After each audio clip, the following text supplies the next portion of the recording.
प्यारे बच्चों नमस्कार। आप सभी का स्वागत है आपके अपने YouTube channel RWS civil services पर। उम्मीद है आप पूरी तरह से ऊर्जावान एकदम तैयार महसूस कर रहे होंगे खुद को आज की क्लास को पढ़ने के लिए। आपातकालीन प्रावधान हम पढ़ रहे हैं कल से। लास्ट क्लास में हमने पढ़ा था आर्टिकल 352 उसके बारे में, 358 और 359। ठीक है बच्चों, आज हम पढ़ेंगे राष्ट्रपति शासन से संबंधित प्रावधान यानी कि आर्टिकल 356 और वित्तीय आपातकाल से संबंधित प्रावधान यानी कि आर्टिकल 360। ठीक है, आप सभी बच्चों का स्वागत है। जल्दी से सभी बच्चे जुड़ जाएं। शिखा वर्मा जी गुड इवनिंग, नूर हसन गुड इवनिंग, रिंका, कीर्ति, अनु गौतम, प्रीतम सोनकर जी गुड इवनिंग, चेतक सिंह प्रणाम आपको, धर्मेंद्र कुमार आप सभी को प्रणाम बच्चों। उम्मीद है मेरी आवाज बिल्कुल क्लियर आ रही होगी आज आपको।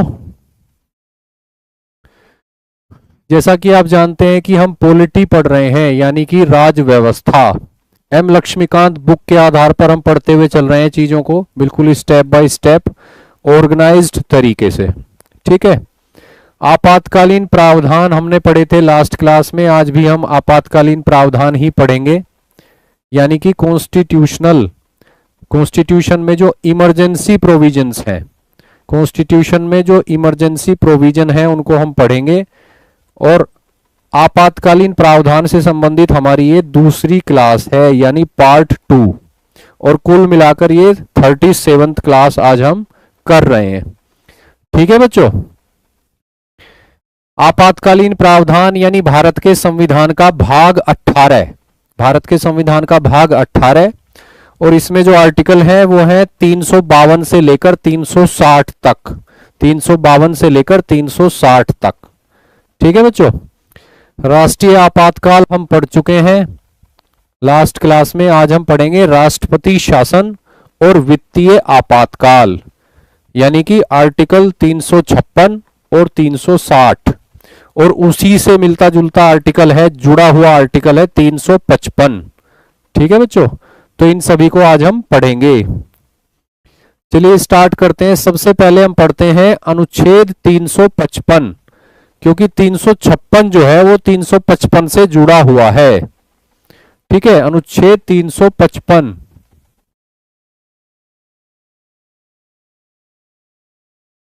क्या कहता है? आर्टिकल 355, आर्टिकल 355 जो है वो केंद्र सरकार पर कुछ दायित्वों का आरोपण करता है।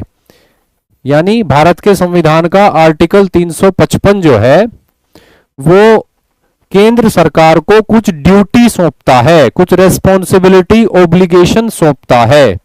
और वो ओब्लिगेशन क्या है? वो ओब्लिगेशन ये है कि राज्य की रक्षा करनी है, राज्यों की रक्षा करनी है। किससे? बाह्य आक्रमण से और आंतरिक अशांति से। बाह्य आक्रमण से और आंतरिक अशांति से राज्यों की रक्षा करनी है। ठीक है, और ये जो रेस्पॉन्सिबिलिटी दी गई है ये दी गई है आर्टिकल 355 के अंतर्गत भारत की केंद्र सरकार को। क्लियर है बच्चों यहां पे? इसके अलावा इसी आर्टिकल के अंतर्गत एक और रेस्पॉन्सिबिलिटी दी गई है केंद्र सरकार को कि वह सुनिश्चित करे कि प्रत्येक राज्य का शासन जो है वो संविधान के प्रावधानों के अनुरूप चलाया जाए। यानी केंद्र सरकार की रेस्पॉन्सिबिलिटी है कि वो सुनिश्चित करे कि प्रत्येक राज्य का जो शासन है वो चलाया जाए भारत के संविधान के प्रावधानों के अनुसार, प्रावधानों के अंतर्गत। ठीक है, तो ये केंद्र सरकार की रेस्पॉन्सिबिलिटी है आर्टिकल 355 के अंतर्गत कि वो सुनिश्चित करे कि प्रत्येक राज्य का शासन जो है संविधान के प्रावधानों के अनुरूप चलाया जाए और प्रत्येक राज्य की रक्षा की जाए बाह्य आक्रमण से और आंतरिक अशांति से। ठीक है, और आर्टिकल 355 में जो जिम्मेदारी दी गई है केंद्र सरकार को उसी का प्रयोग करके आर्टिकल 356 में दिए गए आधार पर और आर्टिकल 365 में दिए गए आधार पर भारत में राष्ट्रपति शासन लगाया जाता है। ठीक है बच्चों, यानी आर्टिकल 355 जो है उसमें जो दायित्व केंद्र को दिया गया है उसी दायित्व का निर्वहन करते समय आर्टिकल 356 को लगाया जाता है। और किन आधारों पर आर्टिकल 356 लगाया जाता है? दो आधारों पर आर्टिकल 356 लगाया जाता है। एक आधार तो खुद आर्टिकल 356 में दिया गया है और एक आधार दिया गया है आर्टिकल 365 में। ठीक है, तो अब हम देखेंगे कि भारत के संविधान का जो आर्टिकल 356 है वो जिसके अंतर्गत राष्ट्रपति शासन लगा दिया जाता है राज्यों में केंद्र सरकार के द्वारा, वो किन आधारों पर लगाया जाता है? ठीक है बच्चों, राष्ट्रपति शासन यानी प्रेसिडेंट्स रूल आर्टिकल 356। आर्टिकल 356 के अंतर्गत संविधान में जिस शब्दावली का प्रयोग है वो है राज्य में संवैधानिक तंत्र का विफल हो जाना। राष्ट्रपति शासन शब्दावली का प्रयोग नहीं किया गया है। ये तो एक चर्चित शब्दावली है, प्रसिद्ध शब्दावली है। ठीक है, संविधान में जिस शब्दावली का प्रयोग है वो है राज्य में संवैधानिक तंत्र का विफल हो जाना। और इसी बात को लोकप्रिय शब्दावली में कहा जाता है राष्ट्रपति शासन लगाना, या तो संवैधानिक आपातकाल या तो राज्य आपातकाल भी इसको बोला जाता है। ठीक है बच्चों, किसी राज्य में केंद्र सरकार के द्वारा राष्ट्रपति शासन जो लगाया जाता है राष्ट्रपति के माध्यम से, वो दो आधारों पर लगाया जाता है। दो आधारों पर लगाया जाता है और इनमें से एक आधार तो 356 में ही दिया गया है और एक दूसरा आधार है जो आर्टिकल 365 में दिया गया है। ठीक है बच्चों, तो किन आधारों पर लगाया जाता है आर्टिकल 356 यानी राष्ट्रपति शासन किन आधारों पर लगाया जाता है? वे जो आधार हैं वे दो हैं। एक अनुच्छेद 356 में ही दिया गया है और एक दूसरा आधार जो है अनुच्छेद 365 में दिया गया है। देख लेते हैं क्या बात कही गई है 356 में, क्या आधार है। अगर राष्ट्रपति को लगता है कि राज्य का शासन संविधान के प्रावधानों के अनुसार नहीं चलाया जा रहा तो राष्ट्रपति जो है आर्टिकल 356 का प्रयोग कर सकता है किसी राज्य के संदर्भ में। क्लियर है बच्चों? अगर भारत के राष्ट्रपति को लगता है कि राज्य का शासन संविधान के प्रावधानों के अनुरूप नहीं चलाया जा रहा है तो राष्ट्रपति जो है आर्टिकल 356 का प्रयोग कर सकता है किसी राज्य के संदर्भ में, यानी किसी राज्य में राष्ट्रपति शासन लगाया जा सकता है। इसके अलावा जो दूसरा आधार है आर्टिकल 356 को लगाने का वो है अनुच्छेद 365 में। अनुच्छेद 365 में, और ये कहता है कि अगर किसी राज्य की सरकार केंद्र के निर्देशों का पालन करने में असफल रहती है तो राष्ट्रपति यह निष्कर्ष निकाल सकते हैं कि उस राज्य का शासन जो है संविधान के प्रावधानों के अनुरूप नहीं चलाया जा रहा, और इस आधार पर जो है राष्ट्रपति उस राज्य में राष्ट्रपति शासन लगा सकते हैं। केंद्र सरकार उस राज्य में राष्ट्रपति शासन लगा सकती है। ठीक है, तो कुल मिलाके राज्यों की ये संवैधानिक जिम्मेदारी है, कॉन्स्टिट्यूशनल उनकी रेस्पॉन्सिबिलिटी है कि केंद्र सरकार के द्वारा दिए गए निर्देशों यानी जो डायरेक्शंस विभिन्न प्रावधानों के अंतर्गत केंद्र सरकार द्वारा राज्य सरकारों को दी जाती है, राज्य सरकारें उनका पालन करें। अगर किसी राज्य की सरकार केंद्र के निर्देशों का पालन नहीं करती है तो राष्ट्रपति ये निष्कर्ष निकाल सकते हैं कि उस राज्य का शासन जो है भारत के संविधान के प्रावधानों के अनुरूप नहीं चलाया जा रहा है और उस आधार पर उस राज्य में राष्ट्रपति शासन लगाया जा सकता है। ठीक है बच्चों, तो यहां हमने देखा इस स्लाइड में कि अनुच्छेद 356 के अंतर्गत राष्ट्रपति शासन लगाने के दो आधार हैं। एक आधार तो खुद अनुच्छेद 356 में ही दिया गया है और दूसरा आधार जो है वो अनुच्छेद 365 में दिया गया है। क्लियर है बच्चों? तो अब तक हमने देखा कि आर्टिकल 355 में केंद्र को कुछ जिम्मेदारी दी गई है राज्य के संदर्भ में, जिसका पालन करने के लिए आर्टिकल 356 लगाया जा सकता है। और विशेष रूप से अगर वो आधार हम देखें जिनके आधार पर आर्टिकल 356 लगाया जाता है, तो वे दो आधार हैं। एक आधार तो खुद आर्टिकल 356 में ही दिया गया है और दूसरा आधार जो है अनुच्छेद 365 में दिया गया है। ठीक है बच्चों, चलिए आगे बढ़ते हैं।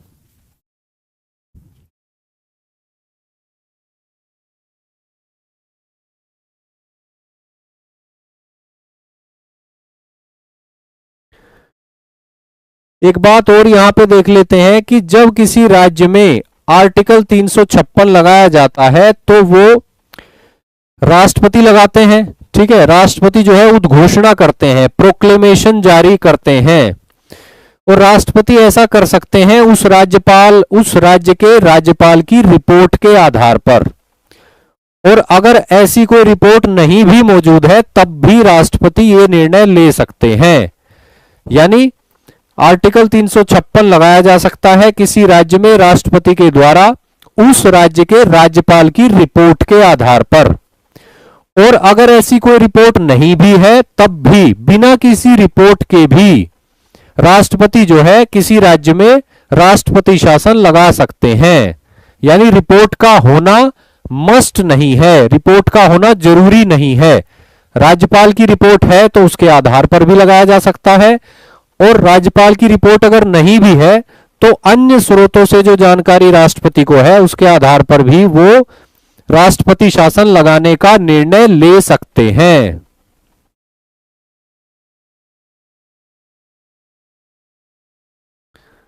चलिए आगे बढ़ते हैं।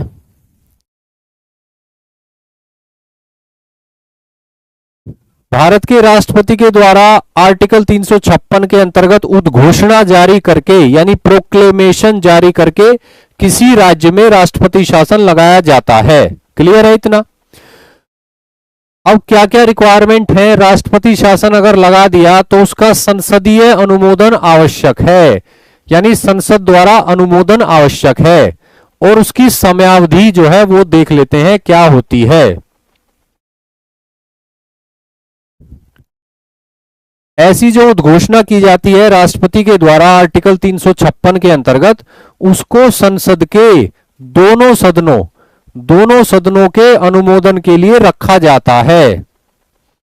यानी लोकसभा के द्वारा भी उसको इस उद्घोषणा से संबंधित संकल्प को लोकसभा के द्वारा भी पारित किया जाना चाहिए और राज्यसभा के द्वारा भी पारित किया जाना चाहिए। ठीक है, तो संसद के दोनों सदनों का अनुमोदन आवश्यक है। और यह जो अनुमोदन है इसके लिए 2 महीने का टाइम दिया गया है। 2 महीने के अंदर ऐसा होना चाहिए। यानी जिस तिथि को राष्ट्रपति के द्वारा उद्घोषणा जारी की जाती है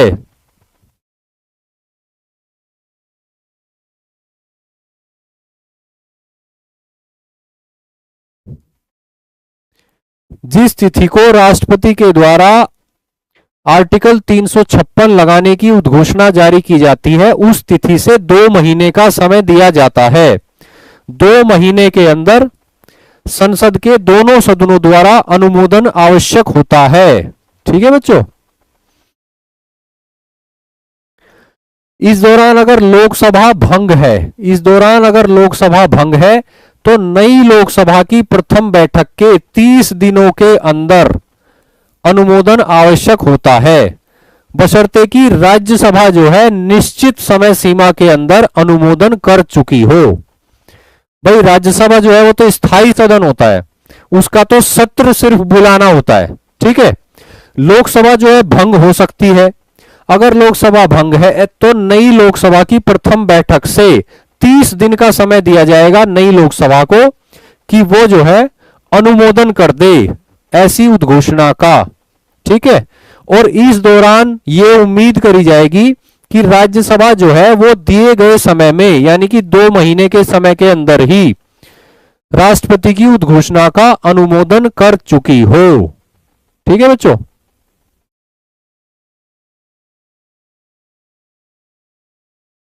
एक बार संसदीय अनुमोदन अगर हो जाए यानी संसद के दोनों सदनों द्वारा अनुमोदन हो जाए तो राष्ट्रपति शासन जो है 6 महीने तक जारी रहता है, 6 महीने तक। ठीक है बच्चों। हालांकि 42वें संविधान संशोधन द्वारा 1976 में इस 6 माह के समय को 1 साल कर दिया गया था, लेकिन बाद में फिर 1978 में 44वां संविधान संशोधन अधिनियम लाया गया और उसके अंतर्गत 1 साल की अवधि को घटाकर फिर से 6 माह कर दिया गया। क्लियर है बच्चों। यानी एक बार संसदीय अनुमोदन हो जाए आर्टिकल 356 के अंतर्गत तो राष्ट्रपति की जो उद्घोषणा है, जो किसी राज्य में राष्ट्रपति शासन लागू करती है, वह उद्घोषणा 6 माह तक लागू रहती है, यानी राष्ट्रपति शासन 6 माह तक लागू रहता है।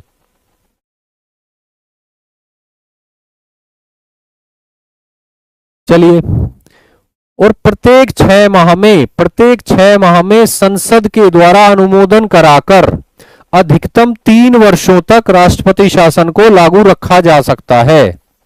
अधिकतम 3 वर्षों तक जारी रखना संभव है,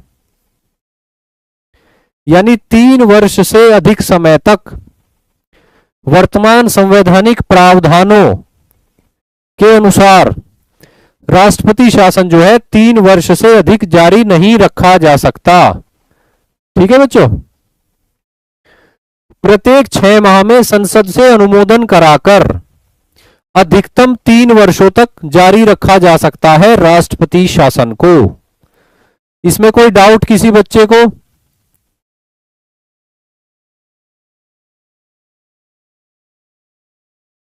इसमें किसी बच्चे को कोई डाउट? एक बार संसदीय अनुमोदन के बाद राष्ट्रपति शासन 6 महीने जारी रहता है और संसद से प्रत्येक 6 माह में अनुमोदन कराते कराते अधिकतम 3 वर्षों तक राष्ट्रपति शासन को जारी रखा जा सकता है।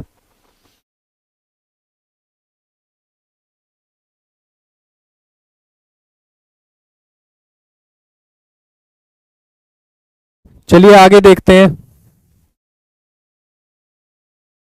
राष्ट्रपति शासन से संबंधित ही वही चीजें और देखते हैं, संसदीय अनुमोदन से संबंधित और प्रावधान और समयावधि।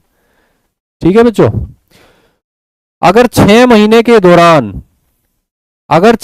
के दौरान लोकसभा भंग हो जाए तो फिर वही कंडीशन है कि नई लोकसभा की प्रथम बैठक से 30 दिनों का समय मिलता है राष्ट्रपति शासन संबंधी उद्घोषणा से संबंधित संकल्प को पारित कराने के लिए नई लोकसभा से।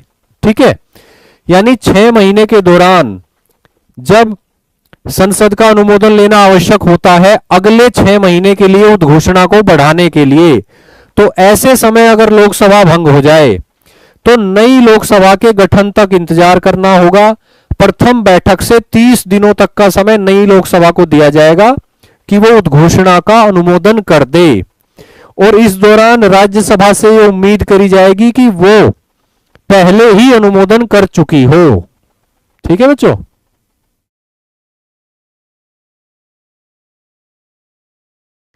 राष्ट्रपति शासन जो है अधिकतम 3 वर्ष के लिए लगाया जा सकता है वर्तमान संवैधानिक प्रावधानों के अंतर्गत। अगर 3 वर्ष से अधिक राष्ट्रपति शासन लगाना है तो संविधान में संशोधन करने की आवश्यकता होगी। ठीक है बच्चों।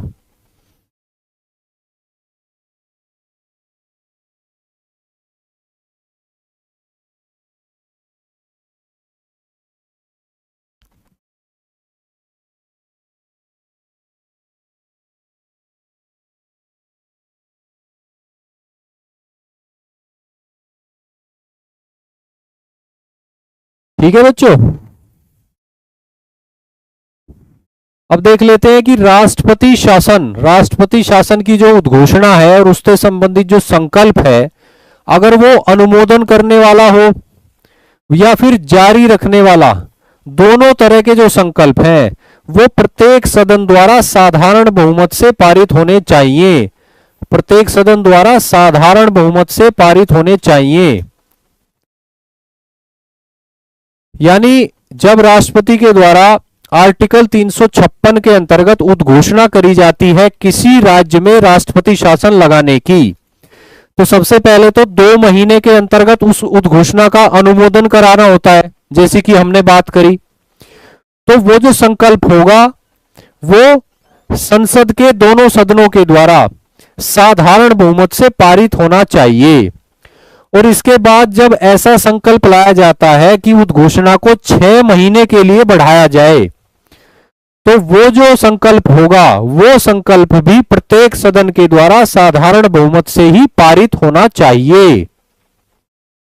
ठीक है बच्चों, यानी यहां पर 2 तरह के संकल्पों की बात हो रही है। एक तो राष्ट्रपति शासन का अनुमोदन करने वाला संकल्प, और दूसरा राष्ट्रपति शासन को 6 महीने जारी रखने वाला संकल्प। ये जो दोनों तरह के संकल्प हैं जो संसद के दोनों सदनों में पेश किए जाते हैं अनुमोदन प्राप्त करने के लिए, इनको प्रत्येक सदन द्वारा साधारण बहुमत से पारित किया जाना चाहिए, यानी कि उपस्थित और मतदान करने वाले सदस्यों के बहुमत से। विशेष बहुमत की आवश्यकता यहां पर नहीं है, साधारण बहुमत ही काफी है। क्लियर है बच्चों? सिंपल मेजोरिटी से काम चल जाएगा, स्पेशल मेजोरिटी नहीं चाहिए। इसके अलावा 44वां जो संविधान संशोधन है, 44वां संविधान संशोधन 1978, इसके अंतर्गत क्या किया गया कि एक और कंडीशन लगा दी गई कि 1 साल तक जब राष्ट्रपति शासन चल जाता है किसी राज्य में, तो उसके बाद अगर फिर से 6 महीने उसकी अवधि बढ़ानी है तो 2 शर्तें पूरी होनी आवश्यक हैं। उसके बाद ही 1 साल से 6 महीने बढ़ाया जा सकता है। और इसी तरह 3 वर्ष तो मैक्सिमम समय है ही जिसकी बात हमने करी। तो राष्ट्रपति शासन जो है उसकी कुल अवधि 1 वर्ष से अधिक अगर बढ़ानी है तो संसद की जो शक्ति है इस संबंध में उस पर 2 कंडीशंस लगाई गई हैं। और ये कंडीशन लगाई गई 44वां संविधान संशोधन 1978 के द्वारा। ये जो कंडीशन है ये सुन लीजिए। अगर भारत के पूरे राज्य क्षेत्र में राष्ट्रीय आपातकाल लागू हो, या उस राज्य में पूरे के पूरे राज्य में राष्ट्रीय आपातकाल लागू हो, या उस राज्य के किसी भाग में राष्ट्रीय आपातकाल लागू हो, एक कंडीशन तो ये हो गई। दूसरी कंडीशन हुई कि इलेक्शन कमीशन जो है वो ये लिखकर दे दे कि उन परिस्थितियों में उस राज्य में विधानसभा के चुनाव कराना संभव नहीं है। ठीक है, अगर ये दोनों कंडीशन पूरी होती हैं तभी संसद जो है अपनी शक्ति का प्रयोग करके राष्ट्रपति शासन को 1 वर्ष से अधिक जो है बढ़ा सकती है, 6-6 महीने के इंस्टॉलमेंट्स में। ठीक है बच्चों, मैं फिर से दोहरा देता हूं कि राष्ट्रपति शासन की कुल अवधि को अगर 1 वर्ष से अधिक बढ़ाना है, यानी 6 महीने का एक्सटेंशन लेना है, 1 वर्ष कंप्लीट हो चुका है, ठीक है, तो ऐसा तभी कर पाएगी भारत की संसद यदि 2 शर्तें पूरी होती हो। और शर्त पहली यह है कि भारत में या उस राज्य में या उस राज्य के किसी भाग में आर्टिकल 352 के अंतर्गत राष्ट्रीय आपातकाल लागू हो। और दूसरी कंडीशन यह है कि इलेक्शन कमीशन, भारत का निर्वाचन आयोग, यह सर्टिफाई करे कि उन परिस्थितियों में उस राज्य में राज्य विधायिका का चुनाव कराना संभव नहीं है। तो ये दोनों शर्तें अगर पूरी हो रही हैं उसके बाद ही राष्ट्रपति शासन को 1 वर्ष से अधिक एक्सटेंड किया जा सकता है, बढ़ाया जा सकता है।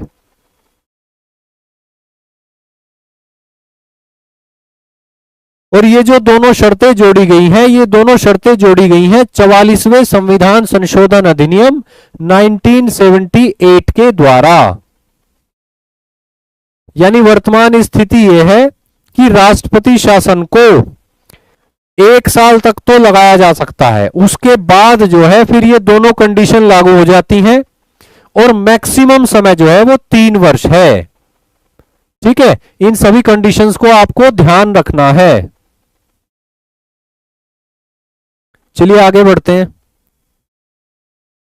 राष्ट्रपति शासन जब लागू हो जाता है किसी राज्य में तो उसका क्या परिणाम होता है, उससे क्या प्रभाव पड़ता है पॉलिटिकल सिस्टम पर। राष्ट्रपति को असाधारण शक्तियां मिल जाती हैं उस राज्य के संदर्भ में, ये तो क्लियर ही है। राष्ट्रपति शासन के क्या परिणाम होते हैं, राष्ट्रपति को असाधारण शक्तियां मिल जाती हैं किस किस क्षेत्र में, राष्ट्रपति क्या क्या कर सकता है, ये देख लेते हैं एक बार।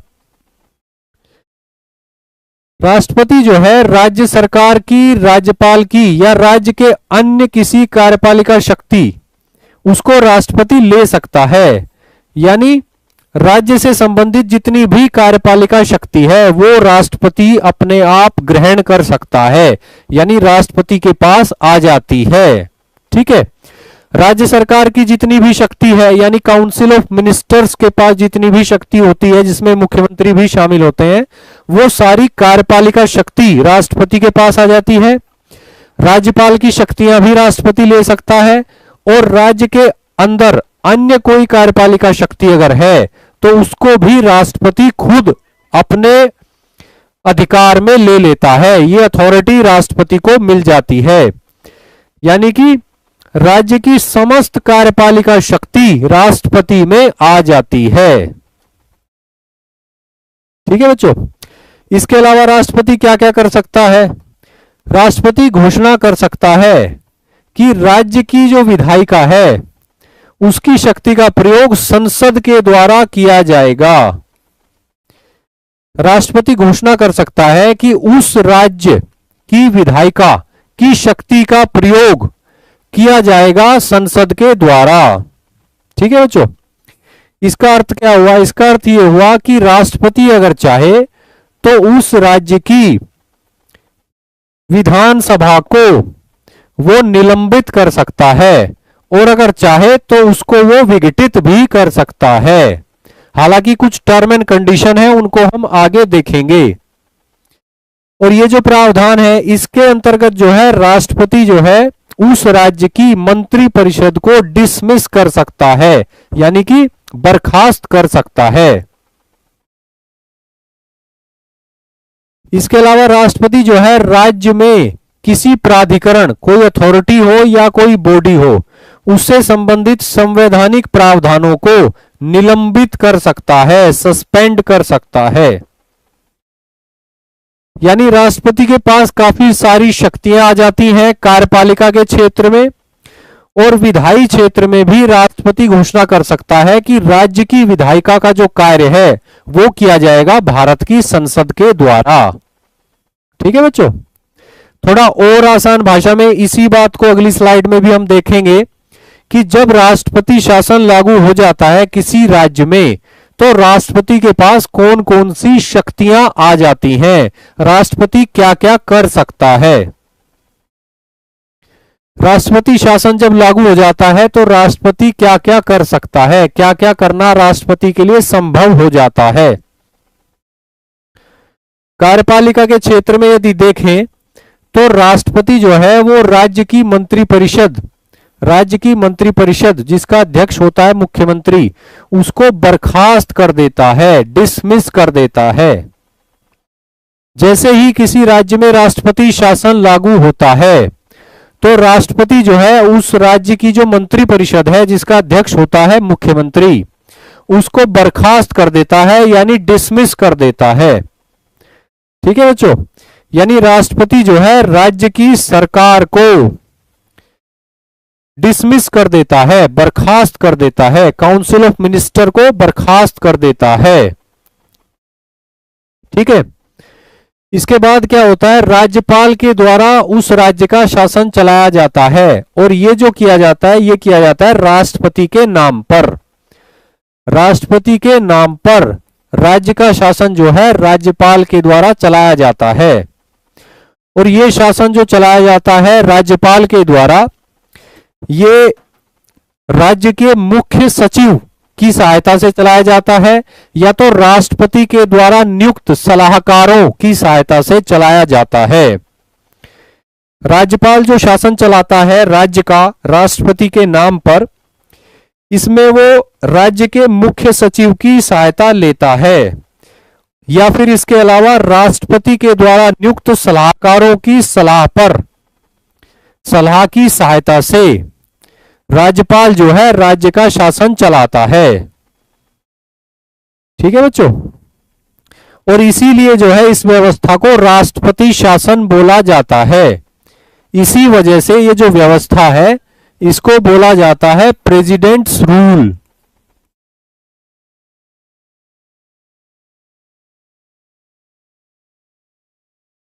इसीलिए इसको बोला जाता है प्रेसिडेंट्स रूल।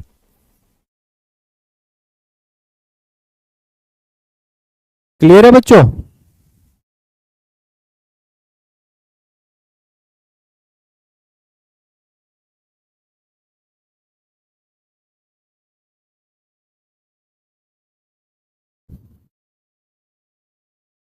बच्चों पढ़ाई पे ध्यान दीजिए, आप जो है फोकस करें। बहुत ही महत्वपूर्ण चैप्टर है, बहुत ही महत्वपूर्ण क्लास है, संविधान का बहुत ही महत्वपूर्ण भाग है, भाग 18 आपातकालीन प्रावधान। और एक समय भारत के संविधान का सबसे ज्यादा विवादास्पद आर्टिकल हुआ करता था, आर्टिकल 356। कई सरकारों को जो है एक साथ बर्खास्त कर दिया जाता था। जैसे 1977 में जब चुनाव हुए, इमरजेंसी के बाद, आपातकाल के बाद जब 1977 में चुनाव हुए तो जनता पार्टी की सरकार बनी, मोरारजी देसाई जो है वो प्रधानमंत्री बने। तो उन्होंने प्रधानमंत्री बनते ही राष्ट्रपति को सलाह दी कि 9 राज्यों की सरकार को बर्खास्त कर दिया जाए, ऐसे 9 राज्य जिनमें कांग्रेस की सरकारें थी।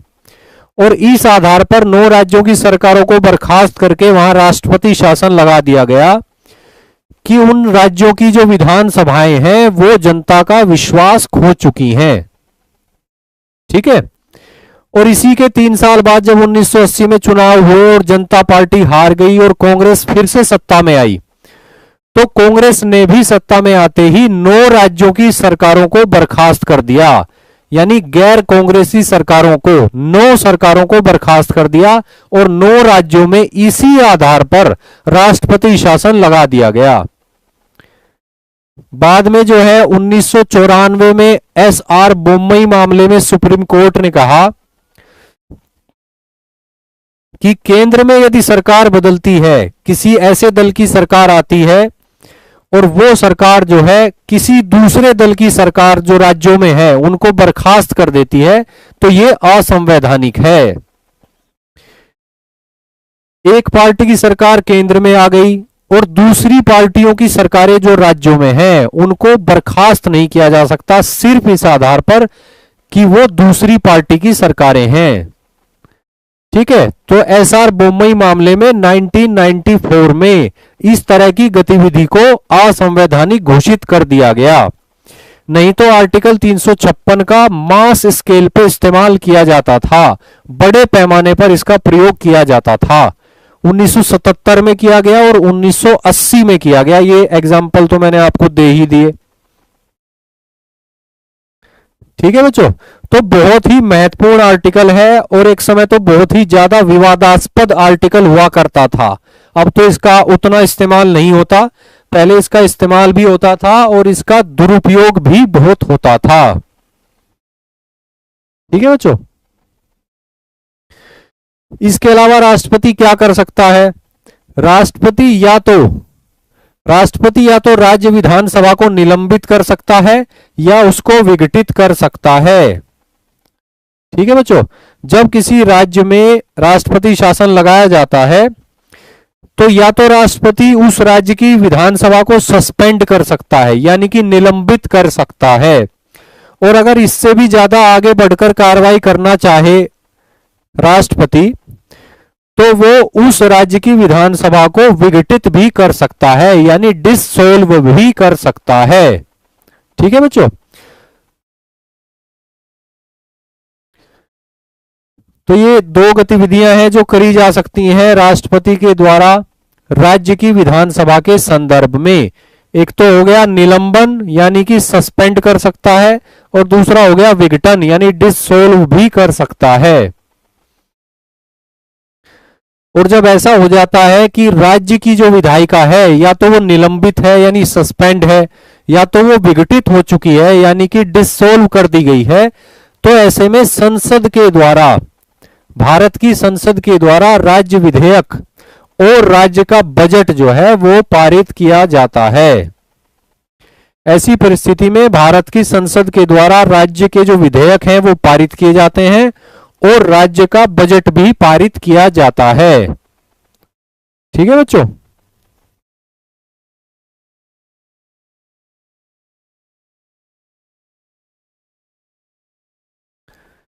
डॉक्टर अंबेडकर ने कहा था कि ये जो आर्टिकल है ये डेड लेटर सिद्ध होगा, यानी इसका बहुत ज्यादा इस्तेमाल नहीं होगा। लेकिन ऐसा नहीं हुआ, इसका बहुत ज्यादा इस्तेमाल भी हुआ और दुरुपयोग भी हुआ। लेकिन एसआर बोम्मई मामला जो था, सुप्रीम कोर्ट का फैसला आया 1994 में, और उससे पहले सरकारी आयोग की रिपोर्ट आई थी। तो इन दोनों का सम्मिलित प्रभाव ये हुआ कि एसआर बोम्मई मामले में कुछ निश्चित गाइडलाइंस निर्धारित कर दी गई। कुछ मामले ऐसे कह दिया गया कि इन मामलों में 356 लगाया जा सकता है, और कुछ मामले ऐसे स्पष्ट कर दिए गए जिनमें कह दिया गया कि इन मामलों में 356 नहीं लगाया जा सकता। तो उसके बाद जो है आर्टिकल 356 का दुरुपयोग जो है वो रुका है। अब बहुत ज्यादा इसका दुरुपयोग नहीं होता है। चलिए बच्चों आगे बढ़ते हैं। अब देख लेते हैं कि राष्ट्रपति शासन के संदर्भ में संसद को क्या शक्ति मिलती है। राष्ट्रपति शासन के संदर्भ में संसद को क्या शक्ति मिल जाती है।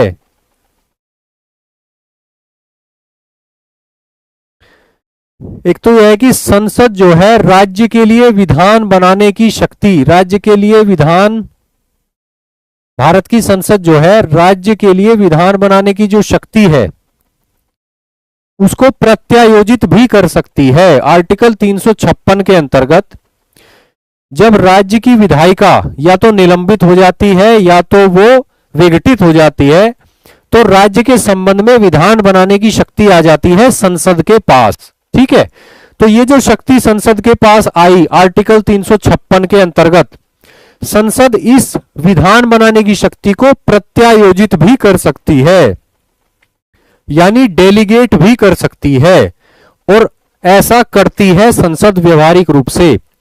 संसद के द्वारा राज्य के लिए विधान बनाने की जो ये शक्ति है ये सौंपी जा सकती है राष्ट्रपति को या अन्य किसी प्राधिकरण को, जिसको राष्ट्रपति कहे कि इसको सौंप दी जाए। ठीक है, और इस तरह से ये डेलीगेट कर दी जाती है पावर संसद के द्वारा राष्ट्रपति को या किसी प्राधिकरण को। लेकिन व्यावहारिक तौर पे होता क्या है कि राष्ट्रपति को ही डेलीगेट की जाती है ये शक्ति। ठीक है, संसद राज्य के लिए विधान बनाने की शक्ति राष्ट्रपति को प्रत्यायोजित कर देती है, राष्ट्रपति को डेलीगेट कर देती है, और राष्ट्रपति जो है वो उस राज्य के सांसदों से सलाह मशविरा करके उस राज्य के लिए विधि बनाते हैं, और इसको बोला जाता है प्रेसिडेंट्स एक्ट। इंग्लिश में बोला जाएगा प्रेसिडेंट्स एक्ट।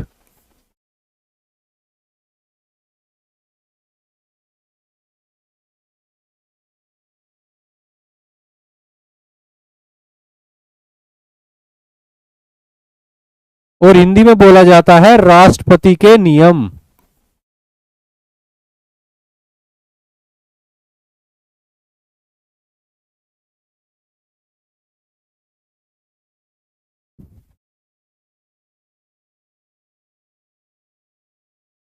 ये बात क्लियर हुई बच्चों आपको। जब किसी राज्य में आर्टिकल 356 लगाया जाता है तो राष्ट्रपति के पास ये शक्ति होती है कि वो उस राज्य की विधायिका को यानी कि विधानसभा को या तो सस्पेंड कर दे यानी निलंबित कर दे, या तो उसको विघटित कर दे यानी डिसॉल्व कर दे। और अगर ऐसा होता है तो फिर उस राज्य के संबंध में विधान बनाने की शक्ति आ जाती है भारत की संसद में, और उसके बाद संसद जो है विधान बनाने की ये जो शक्ति है इसको डेलीगेट कर सकती है, प्रत्यायोजित कर सकती है, यानी किसी दूसरी अथॉरिटी को सौंप सकती है। और व्यवहार में क्या होता है कि संसद इस शक्ति को राष्ट्रपति को सौंप देती है, राष्ट्रपति को डेलीगेट कर देती है। उसके बाद राष्ट्रपति जो है उस राज्य के संबंध में विधायी कार्य करते हैं, यानी विधान बनाते हैं। और ये विधायी कार्य करते समय राष्ट्रपति जो है उस राज्य से जो सांसद उस समय होते हैं उन सभी से कंसल्ट करते हैं, ठीक है। और उसके बाद जो नियम बनाए जाते हैं उनको बोला जाता है राष्ट्रपति के नियम, और यही उस राज्य में लागू होते हैं विधान के रूप में। और इनको इंग्लिश में बोला जाता है प्रेसिडेंट्स एक्ट्स। प्रेसिडेंट्स एक्ट्स यानी प्रेसिडेंट के एक्ट, प्रेसिडेंट की विधियां, राष्ट्रपति की विधियां, ठीक है बच्चों। इसके अलावा जब पूरी कार्यपालिका शक्ति जो है आर्टिकल 356 के अंतर्गत राष्ट्रपति में आ जाती है तो 356 को प्रभावी तरीके से लागू करने के लिए संसद जो है राष्ट्रपति या अन्य प्राधिकरण को, संसद राष्ट्रपति या अन्य प्राधिकरण विधि बनाकर केंद्र सरकार को उस राज्य के संबंध में दायित्व सौंप सकते हैं, कार्यपालिका संबंधी दायित्व। इसको ऐसे समझिए कि राज्य के संदर्भ में विधान बनाने की शक्ति आई संसद के पास, ठीक है। या तो संसद ही उसका प्रयोग करेगी या तो वो उसको प्रत्यायोजित कर देगी राष्ट्रपति को, ठीक है। तो ऐसे केस में या तो संसद, और अगर संसद ने राज्य के संबंध में विधायी शक्ति को प्रत्यायोजित कर दिया है राष्ट्रपति को, तो राष्ट्रपति प्रेसिडेंट्स एक्ट्स के माध्यम से केंद्र सरकार को उस राज्य के संबंध में कुछ दायित्व सौंप सकते हैं, कार्यपालिका संबंधी दायित्व, ठीक है।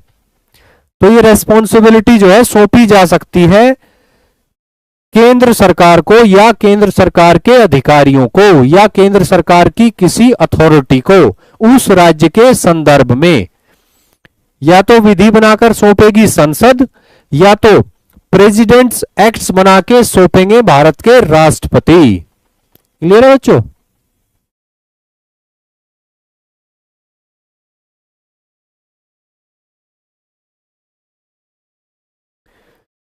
इसके अलावा जब लोकसभा सत्र में न हो, जब लोकसभा का सत्र न चल रहा हो, जब लोकसभा सत्र में न हो तो उस समय भारत के राष्ट्रपति की अनुमति से, राष्ट्रपति के निर्देश पर राज्य की संचित निधि में से धन निकालकर खर्च किया जा सकता है।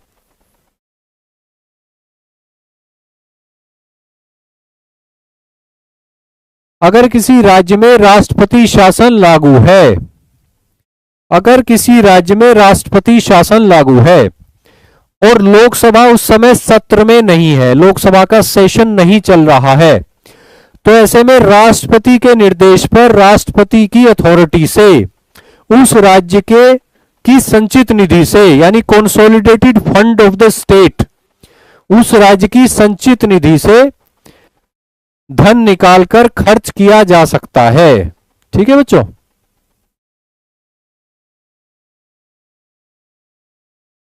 लेकिन बाद में संसद से इसकी अनुमति लेनी होगी। ये जो खर्च किया जाएगा उस समय जब लोकसभा सत्र में नहीं है, तो जब लोकसभा सत्र में आ जाएगी तो संसद से इस खर्च के लिए अनुमति लेनी होगी।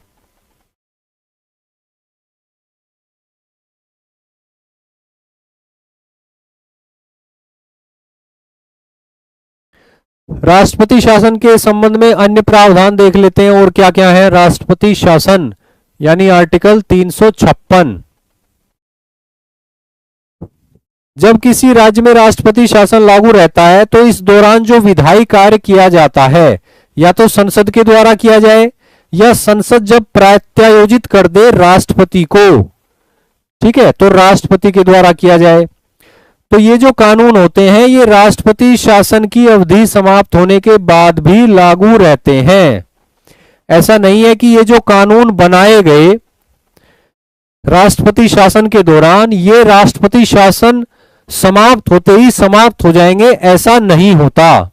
ठीक है बच्चों, राष्ट्रपति शासन किसी राज्य में लागू है आर्टिकल 356 के अंतर्गत, तो ऐसे समय अगर उस राज्य के संदर्भ में संसद जो है विधायी कार्य कर रही है या संसद ने विधान बनाने की शक्ति राष्ट्रपति को प्रत्यायोजित कर दी है और राष्ट्रपति जो है अपनी शक्ति का प्रयोग करके उस राज्य के संदर्भ में राष्ट्रपति के नियम बना रहे हैं या प्रेसिडेंट्स एक्ट्स ला रहे हैं, लागू कर रहे हैं, तो ये जो विधायी कार्य हुआ या तो संसद के द्वारा या तो राष्ट्रपति के द्वारा, ये विधान जो है वो अस्तित्व में रहते हैं तब भी जब राष्ट्रपति शासन समाप्त हो जाता है।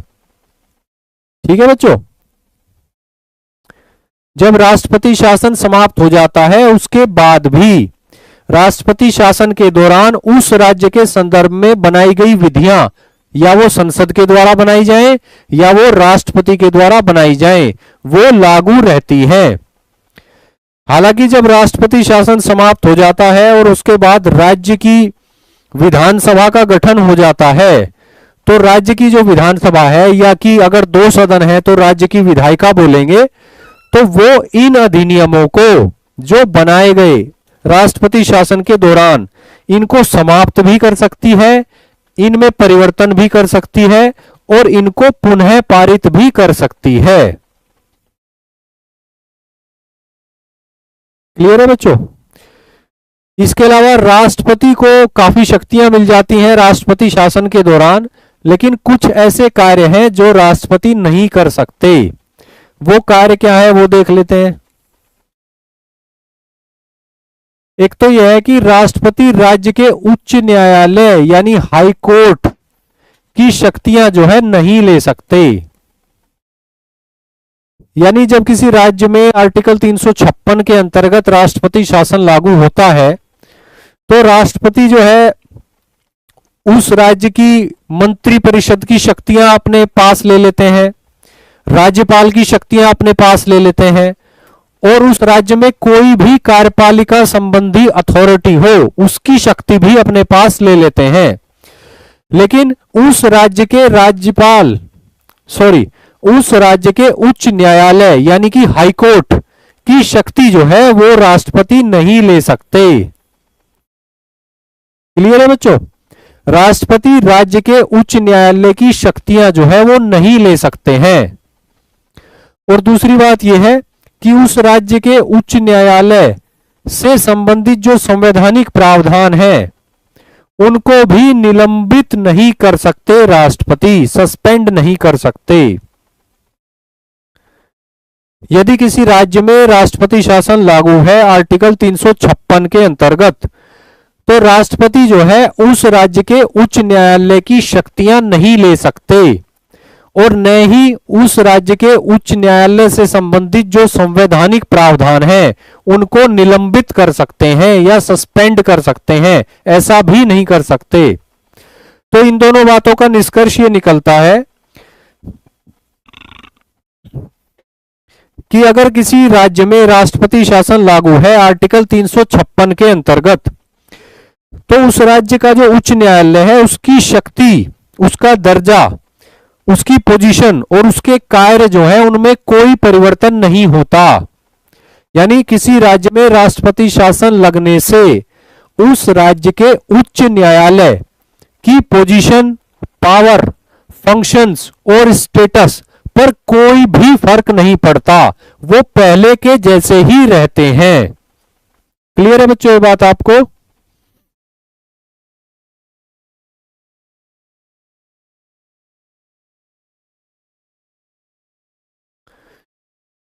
ये तो देखिए हमने संवैधानिक प्रावधान आर्टिकल 356 यानी कि राष्ट्रपति शासन से संबंधित संवैधानिक प्रावधानों को हमने देखा। अब हम देखेंगे भारत के उच्चतम न्यायालय का एक बहुत ही महत्वपूर्ण फैसला जो आर्टिकल 356 से संबंधित है। एसआर बोम्मई मामला 1994। अनुच्छेद 356 से संबंधित है, बहुत ही महत्वपूर्ण मामला है। एसआर बोम्मई मामला और ये मामला है 1994 का।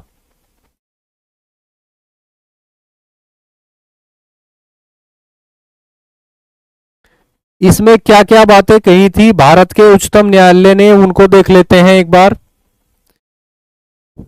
इसका निष्कर्ष ये है इस फैसले का कि राष्ट्रपति शासन संबंधित जो उद्घोषणा है उसका जुडिशियल रिव्यू हो सकता है, यानी उसकी न्यायिक समीक्षा संभव है। किसी राज्य में राष्ट्रपति द्वारा अगर राष्ट्रपति शासन लगाया जाता है तो इस फैसले की, इस उद्घोषणा की, इस प्रोक्लेमेशन की न्यायिक समीक्षा संभव है, यानी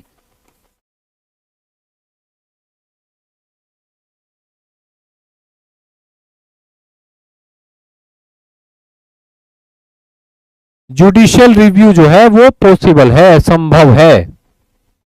ठीक है बच्चों, अब यहां पे दो संवैधानिक संशोधन महत्वपूर्ण है। एक तो 38वां, भारत सरकार ने एसआर बोम्मई मामला तो 1994 का है ना, 1994 का, तो इससे पहले की बात है। 38वां संविधान संशोधन किया गया 1975 में कांग्रेस पार्टी की सरकार के द्वारा, और उसमें प्रावधान किया गया कि राष्ट्रपति का यह निर्णय कि किसी राज्य में राष्ट्रपति शासन लगाया जाए, आर्टिकल 356 के अंतर्गत इसकी न्यायिक समीक्षा नहीं हो सकती। राष्ट्रपति के फैसले को किसी भी न्यायालय में किसी भी आधार पर चुनौती नहीं दी जा सकती, ऐसा प्रावधान भारत के संविधान में जोड़ दिया गया 1975 में 38वें संविधान संशोधन अधिनियम के द्वारा, कांग्रेस पार्टी की सरकार के द्वारा। ठीक है बच्चों, लेकिन बाद में 1978 में 44वां संविधान संशोधन किया गया जनता पार्टी सरकार के द्वारा, और उस संविधान संशोधन अधिनियम के द्वारा इस प्रावधान को हटा दिया गया। ठीक है, यानी राष्ट्रपति का जो फैसला है, राष्ट्रपति का जो निर्णय है किसी राज्य में राष्ट्रपति शासन लगाने का, उसकी न्यायिक समीक्षा नहीं हो सकती। यह प्रावधान जोड़ा गया 38वें संविधान संशोधन अधिनियम के द्वारा 1975 में, और इसी प्रावधान को हटा दिया गया भारत के संविधान से 1978 में 44वें संविधान संशोधन अधिनियम के द्वारा। ठीक है बच्चों, और उसके बाद जो है इसी के आधार पे आप देखोगे तो ये 1994 का ये फैसला है। तो वर्तमान स्थिति जो है वो ये है कि राष्ट्रपति शासन लगाया जाता है अगर किसी राज्य में, और इस संबंध में जो उद्घोषणा जारी की जाती है, प्रोक्लेमेशन जारी किया जाता है, उस प्रोक्लेमेशन की न्यायिक समीक्षा हो सकती है, जुडिशियल रिव्यू पॉसिबल है। सुप्रीम कोर्ट ने इस मामले में कहा कि राष्ट्रपति को जब ये लगता है कि राष्ट्रपति शासन लगाया जाना चाहिए इस राज्य में, यानी राष्ट्रपति संतुष्ट हैं, सेटिस्फाइड है इस फैसले से कि इस राज्य में परिस्थितियां ऐसी हैं कि यहां राष्ट्रपति शासन लगना चाहिए, तो ये जो है किसी प्रासंगिक सामग्री पर आधारित होना चाहिए, रिलेवेंट मटेरियल पर आधारित होना चाहिए राष्ट्रपति का यह निर्णय, राष्ट्रपति की यह संतुष्टि, यानी रिलेवेंट मटेरियल होना चाहिए, प्रासंगिक सामग्री मौजूद होनी चाहिए जिसके आधार पर राष्ट्रपति इस निष्कर्ष पर पहुंचे कि इस राज्य का शासन जो है वो संविधान के प्रावधानों के अंतर्गत नहीं चलाया जा रहा है, इसलिए इस राज्य में अब राष्ट्रपति शासन लगाना ही उचित है। ठीक है, तो यहां पे होना चाहिए रिलेवेंट मटेरियल।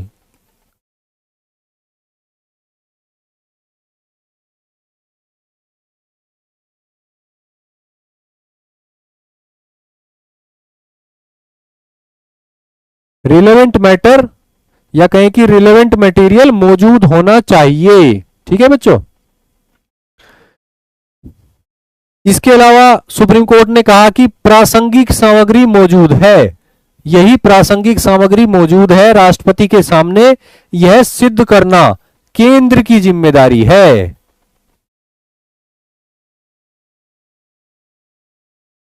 यानी अगर कोई मामला सुप्रीम कोर्ट में आता है कि किसी राज्य में राष्ट्रपति के द्वारा किसी समय राष्ट्रपति शासन लगाया गया, तो राष्ट्रपति के सामने क्या कोई रिलेवेंट मटेरियल था, प्रासंगिक सामग्री थी, तो इस संबंध में प्रासंगिक सामग्री की मौजूदगी सिद्ध करना केंद्र सरकार का कार्य है। केंद्र सरकार की जिम्मेदारी है कि वो सिद्ध करेगी कि राष्ट्रपति ने जो फैसला लिया उस फैसले को लेने से पहले राष्ट्रपति के सामने प्रासंगिक सामग्री मौजूद थी।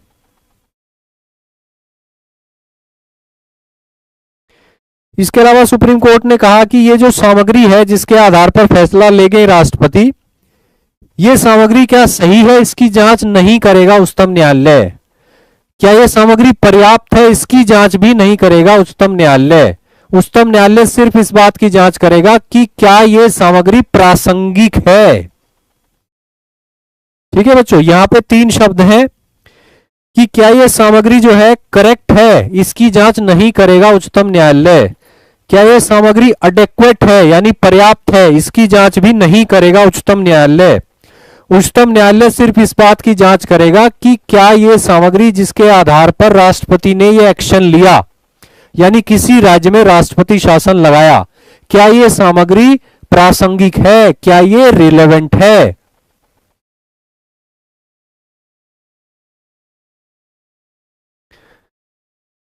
इसके अलावा अगर भारत का उच्च न्यायालय किसी राज्य में राष्ट्रपति शासन लगाने की उद्घोषणा को असंवैधानिक घोषित कर देता है तो ऐसी परिस्थिति में न्यायालय को यह अधिकार है कि वो राज्य सरकार जो डिसमिस कर दी गई होगी उसको वापस बहाल करे और उस राज्य की विधानसभा या तो वो सस्पेंड करी गई होगी या तो वो विघटित कर दी गई होगी। तो इन दोनों परिस्थितियों में विधानसभा को भी बहाल कर सकता है न्यायालय।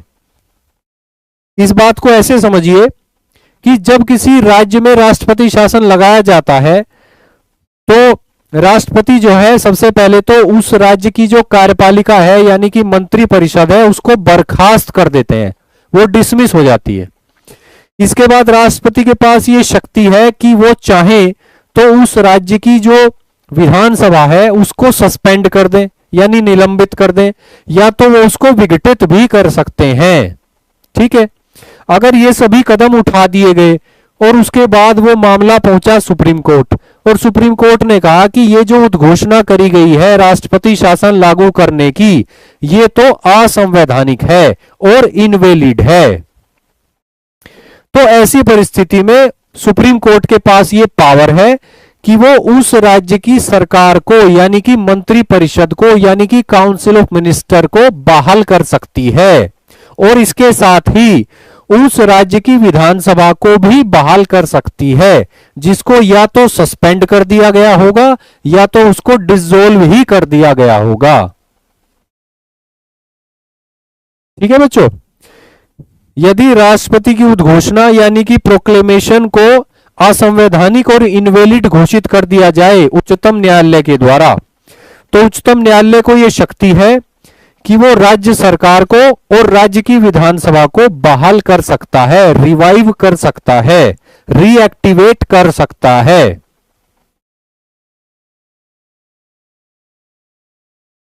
राज्य सरकार को और राज्य की विधानसभा को।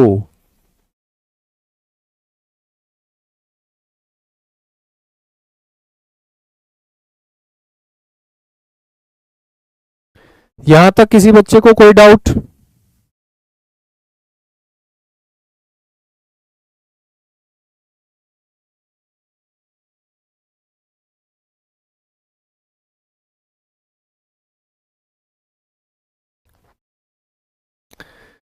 इसके अलावा और कई सारी बातें कही गई आर्टिकल 356 के संदर्भ में। आर्टिकल 356 के संदर्भ में और कई बातें कही गई एसआर बोम्मई मामले में।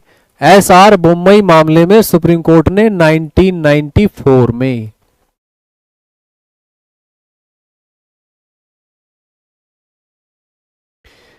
इसके अलावा कहा गया कि संसद के द्वारा जब अनुमोदन मिल हो जाए उद्घोषणा का यानी आर्टिकल 356 के अंतर्गत जो उद्घोषणा जारी की जाती है राष्ट्रपति के द्वारा, हमने पढ़ा कि उसको 2 महीने के अंदर अंदर संसद के दोनों सदनों से अनुमोदन मिलना चाहिए। ठीक है, तो वही बात यही हो रही है कि संसद के द्वारा अनुमोदन मिलने के बाद ही राज्य की विधानसभा का विघटन किया जा सकता है।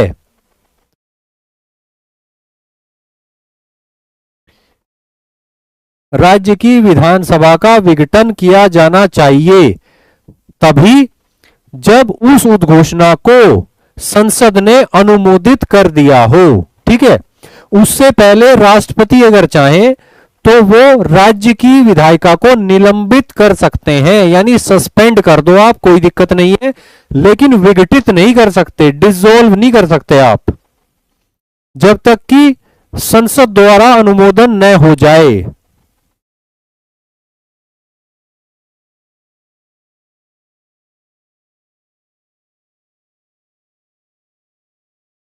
तो ये बात क्लियर है आपको कि राष्ट्रपति के द्वारा उद्घोषणा करी गई किसी राज्य के संदर्भ में, तो उसके बाद जो है शक्ति मिल जाती है राष्ट्रपति को। एक कार्य तो वो ये कर सकता है कि वो राज्य की सरकार को बर्खास्त कर सकता है, दूसरा वो ये कर सकता है कि राज्य की विधायिका को वो सस्पेंड कर सकता है, यानी निलंबित कर सकता है। लेकिन जब तक उस उद्घोषणा का अनुमोदन संसद के दोनों सदन न कर दें, तब तक राष्ट्रपति को यह अधिकार नहीं है कि वो उस राज्य की विधायिका को विघटित कर दे, यानी कि डिसॉल्व कर दे। यही बात कही गई सुप्रीम कोर्ट के द्वारा एसआर बोम्मई मामले में। इसके अलावा यह बात कही गई कि राज्य की मंत्रिपरिषद को विधानसभा का विश्वास हासिल है या नहीं, इसका निर्णय जो है ना वो विधानसभा में होना चाहिए, गवर्नर के विवेक पर निर्भर नहीं होना चाहिए। यानी पहले क्या होता था कि राज्य के जो राज्यपाल होते थे वो कई बार ऐसे निष्कर्ष खुद से ही निकाल लेते थे कि ये जो सरकार है मेरे राज्य में, इसको तो विधानसभा का समर्थन हासिल नहीं है, और उसके आधार पर जो है उसको वो डिसमिस कर दिया करते थे, बर्खास्त कर दिया करते थे। लेकिन इस प्रक्रिया को समाप्त कर दिया गया 1994 में सुप्रीम कोर्ट के फैसले के बाद। सुप्रीम कोर्ट ने कहा कि राज्य मंत्रिपरिषद को विधानसभा का विश्वास प्राप्त है या नहीं, इसका फैसला सिर्फ विधानसभा में होगा, या तो अविश्वास प्रस्ताव के माध्यम से या तो विश्वास प्रस्ताव के माध्यम से। यानी should be decided on the floor of house, floor of house संसद में डिसाइड होना चाहिए, विधायिका में डिसाइड होना चाहिए, यानी विधानसभा में डिसाइड होना चाहिए। ऐसा नहीं कि राज्यपाल जो है मनमाना व्यवहार करें, राज्यपाल खुद से ही कैलकुलेशन करे अपने माइंड में और डिसाइड कर ले कि वर्तमान जो मंत्रिपरिषद है उसे विधानसभा का समर्थन हासिल नहीं है, इसलिए मंत्रिपरिषद को कर देते हैं बर्खास्त। ठीक है, तो ये जो बात है इस पर नियंत्रण लगा दिया गया सुप्रीम कोर्ट के द्वारा।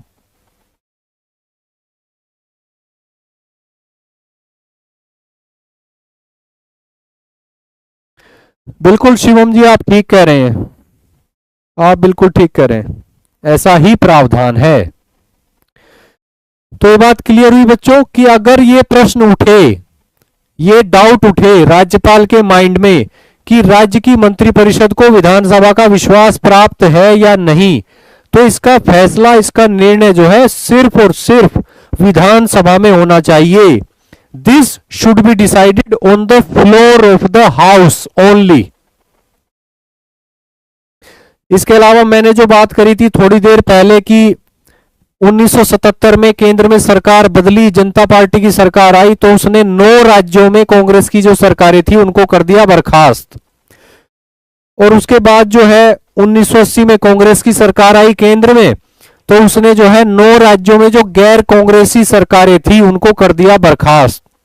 तो इस प्रक्रिया को बंद कर दिया सुप्रीम कोर्ट ने 1994 में। सुप्रीम कोर्ट ने कहा कि केंद्र में नए दल की सरकार अगर बनती है तो इसका अर्थ यह नहीं है कि अन्य दलों की राज्य सरकारों को बर्खास्त कर दिया जाए, ऐसा कोई अधिकार केंद्र सरकार को नहीं है।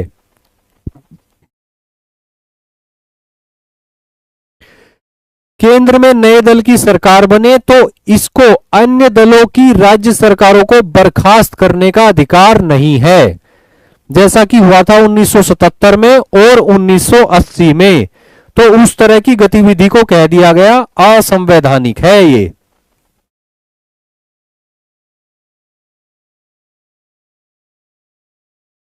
क्लियर है बच्चों। इसके अलावा निष्कर्ष के रूप में एसआर मुंबई मामले में कहा गया कि आर्टिकल 356 जो है ना, उस शक्ति का प्रयोग विशेष परिस्थितियों में और यदा कदा ही होना चाहिए। यानी आर्टिकल 356 में जो शक्ति दी गई है, उस शक्ति का प्रयोग जो है ओकेजनली ही होना चाहिए, ओकेजनली, और स्पेशल सिचुएशन में ही होना चाहिए। यानी कि ये एक्सेप्शनल पावर है, ये एक्सेप्शनल पावर है। इसका प्रयोग जो है कभी कभी यानी यदा कदा ही होना चाहिए और विशेष परिस्थितियों में ही होना चाहिए। और सुप्रीम कोर्ट के इस फैसले के बाद जो एसआर मुंबई मामले में आया 1994 में, उसके बाद आर्टिकल 356 का प्रयोग और दुरुपयोग दोनों ही काफी कम हो गया है। ठीक है बच्चों, तो ये फैसला जो है ये बहुत ही महत्वपूर्ण फैसला रहा है भारत के संवैधानिक इतिहास में, बहुत ही प्रभावशाली फैसला।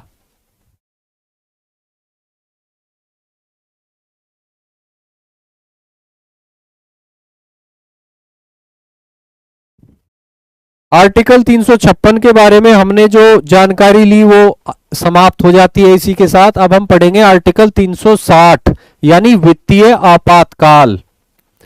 आर्टिकल 360 यानी वित्तीय आपातकाल। आर्टिकल 360 यानी वित्तीय आपातकाल, फाइनेंशियल इमरजेंसी।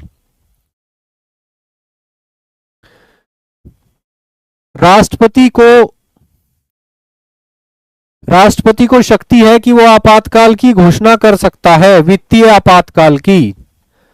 ठीक है बच्चों, राष्ट्रपति जो है उद्घोषणा जारी करके वित्तीय आपातकाल यानी फाइनेंशियल इमरजेंसी घोषित कर सकता है। यहां तक तो कोई डाउट वाली बात नहीं है। और ऐसा कब कर सकता है भारत का राष्ट्रपति? ऐसा तब कर सकता है जब भारत का या भारत के किसी भाग का वित्तीय स्थायित्व, फाइनेंशियल स्टेबिलिटी या साख खतरे में हो। यदि भारत की या भारत के किसी भाग की वित्तीय स्थायित्व यानी फाइनेंशियल स्टेबिलिटी और क्रेडिट यानी कि साख खतरे में हो, तो ऐसी परिस्थिति में राष्ट्रपति जो है वित्तीय आपातकाल की घोषणा कर सकता है। क्लियर है बच्चों? राष्ट्रपति के द्वारा ये जो घोषणा करी जाती है वित्तीय आपातकाल की, ये भी न्यायिक समीक्षा से परे नहीं है, न्यायिक समीक्षा से परे नहीं है। यानी इसका भी जुडिशियल रिव्यू संभव है, इसका जुडिशियल रिव्यू संभव है। ठीक है बच्चों, राष्ट्रपति किसी भी समय अपनी उद्घोषणा को वापस लेकर वित्तीय आपातकाल को समाप्त कर सकता है। राष्ट्रपति जो है किसी भी समय अपनी उद्घोषणा को वापस ले सकता है और इसके द्वारा जो है वित्तीय आपातकाल समाप्त हो जाता है।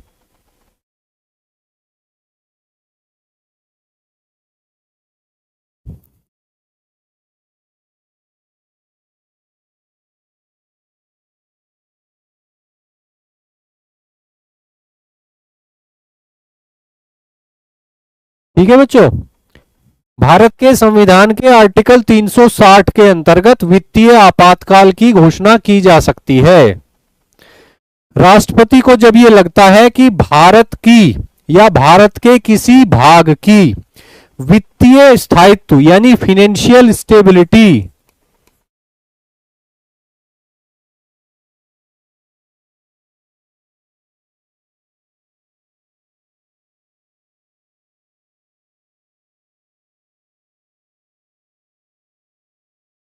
वित्तीय स्थायित्व यानी फाइनेंशियल स्टेबिलिटी या क्रेडिट यानी साख खतरे में है, तब राष्ट्रपति जो है वित्तीय आपातकाल की घोषणा कर सकते हैं। ठीक है, और राष्ट्रपति द्वारा ये जो घोषणा की जाती है वित्तीय आपातकाल की, ये भी न्यायिक समीक्षा से परे नहीं है, यानी इसका जुडिशियल रिव्यू पॉसिबल है। और राष्ट्रपति किसी भी समय एक और उद्घोषणा जारी करके वित्तीय आपातकाल को लगाने संबंधी उद्घोषणा को वापस ले सकते हैं। क्लियर है बच्चों यहां तक? चलिए अब देख लेते हैं कि वित्तीय आपातकाल जो लगाया जाता है आर्टिकल 360 के अंतर्गत, इसका संसदीय अनुमोदन कैसे किया जाता है और कितने समय तक वित्तीय आपातकाल लागू रह सकता है।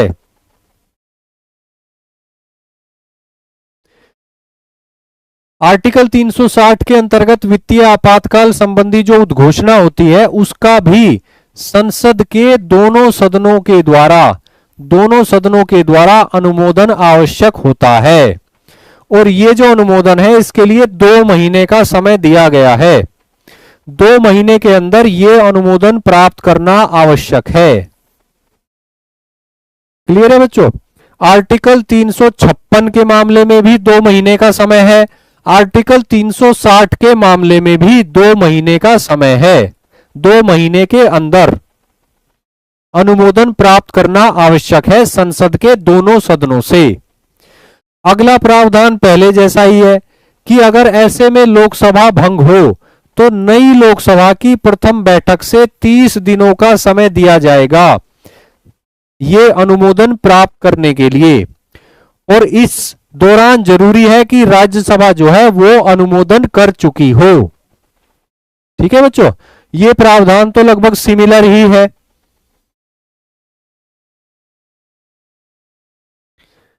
इसके बाद देखते हैं कि एक बार अगर संसदीय अनुमोदन प्राप्त हो गया, एक बार संसदीय अनुमोदन प्राप्त हो गया तो उसके बाद वित्तीय आपातकाल जो है, वित्तीय आपातकाल यानी फाइनेंशियल इमरजेंसी जो है वो अनिश्चित काल तक लागू रह सकती है, यानी कि इनडेफिनिट पीरियड के लिए लागू रह सकती है।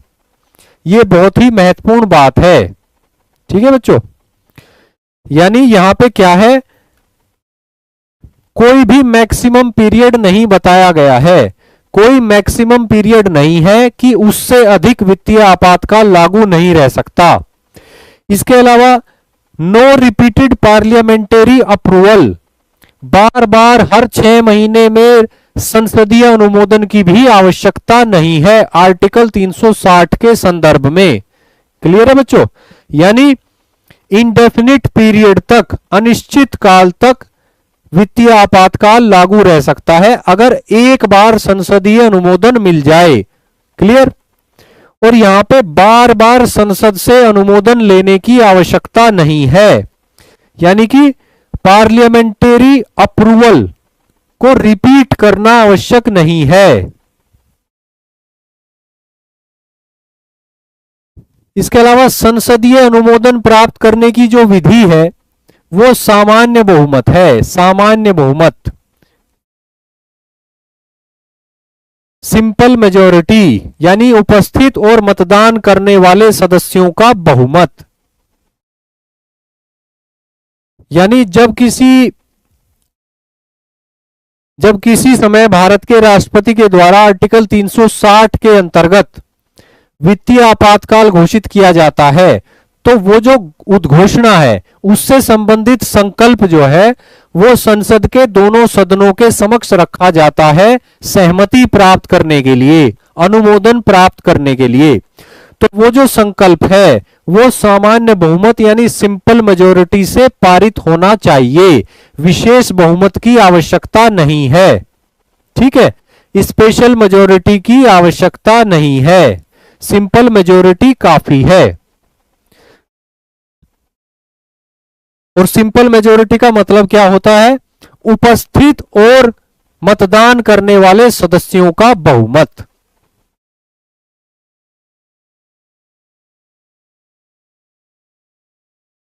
आर्टिकल 360 के अंतर्गत फंडामेंटल राइट्स पर कोई प्रभाव नहीं पड़ता।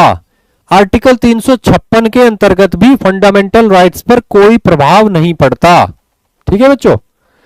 आर्टिकल 352 के अंतर्गत जब राष्ट्रीय आपातकाल घोषित किया जाता है तब मौलिक अधिकारों पर प्रभाव उसका पड़ता है, जिसकी जानकारी दी गई है भारत के संविधान के आर्टिकल 358 में और 359 में, यानी कि 358 में और 359 में।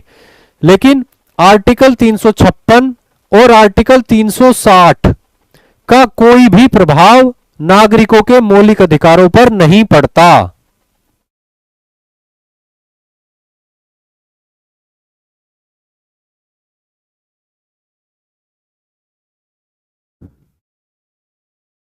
ठीक है बच्चों, जब तक राष्ट्रपति जो है वित्तीय आपातकाल घोषणा करने के बाद किसी दूसरी उद्घोषणा के द्वारा वित्तीय आपातकाल को समाप्त नहीं करता, तब तक एक बार संसदीय अनुमोदन प्राप्त करना होगा। उसके बाद जो है अनिश्चित काल तक लागू रह सकता है वित्तीय आपातकाल। और वित्तीय आपातकाल को समाप्त करने का एक ही तरीका है, उसके बाद वो तरीका है राष्ट्रपति जो है एक और उद्घोषणा जारी करे और वित्तीय आपातकाल को समाप्त घोषित करे।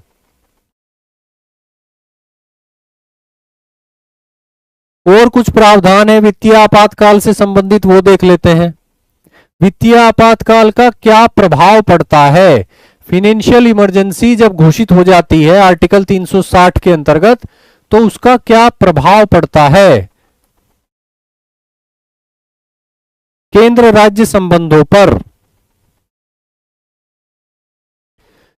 एक तो यह है कि केंद्र सरकार को यह शक्ति मिल जाती है कि वो वित्तीय मामलों में राज्य सरकार को निर्देश दे सकती है, कोई भी निर्देश दे सकती है। निर्देश, डायरेक्शंस।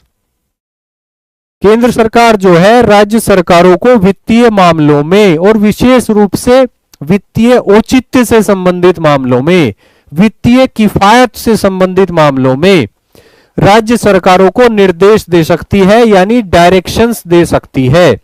और इन डायरेक्शंस को मानना राज्यों का संवैधानिक दायित्व होता है। क्लियर है बच्चों? इसके अलावा राज्य सरकार को यह निर्देश दिया जा सकता है कि वो अपने कर्मचारियों और अधिकारियों के वेतन और भत्तों में कटौती करे। यानी राज्य सरकार के अंतर्गत जो कर्मचारी हैं और अधिकारी हैं उनके वेतन और भत्तों में कमी की जाए, ऐसा निर्देश दे सकती है केंद्र सरकार राज्य सरकारों को। राज्य सरकारों को ये निर्देश मानने होते हैं।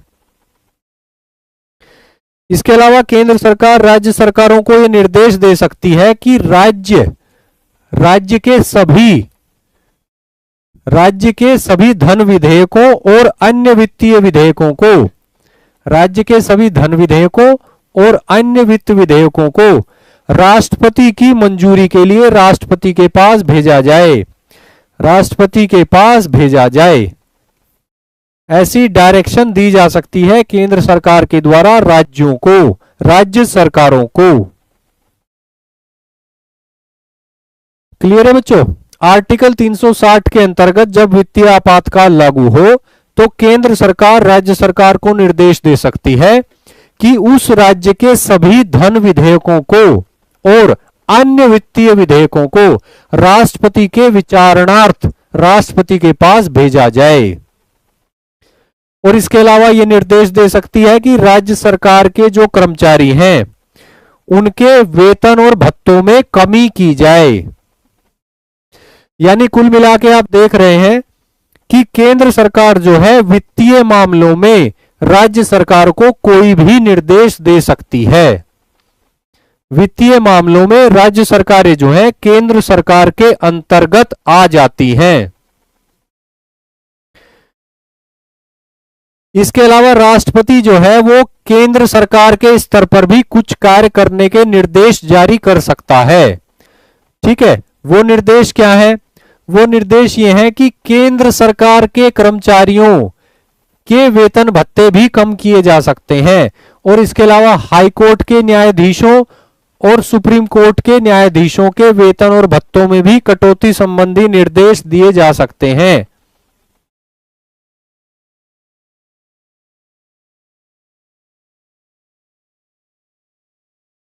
यानी केंद्र के स्तर पर भी केंद्र सरकार के कर्मचारियों, सुप्रीम कोर्ट के जजेस और हाई कोर्ट के जजेस के जो वेतन और भत्ते हैं उनको कटौती करने संबंधी निर्देश भी जारी किए जा सकते हैं।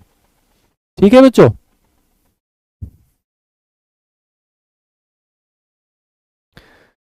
तो आज की क्लास में बच्चों इतना ही। आज हमने पढ़ा राष्ट्रपति शासन यानी आर्टिकल 356 और उसके बाद वित्तीय आपातकाल यानी कि आर्टिकल 360 और इसी संदर्भ में हमने पढ़ा आर्टिकल 355 और आर्टिकल 365 को भी हमने पढ़ा। ठीक है बच्चों। कल की क्लास में हमने पढ़ लिया था आर्टिकल 352 और आर्टिकल 358 और आर्टिकल 359। तो कुल मिला के इन दो क्लासेस में हमने पूरी तरह से आपातकाल संबंधी प्रावधानों को अच्छे तरीके से पढ़ा समझा।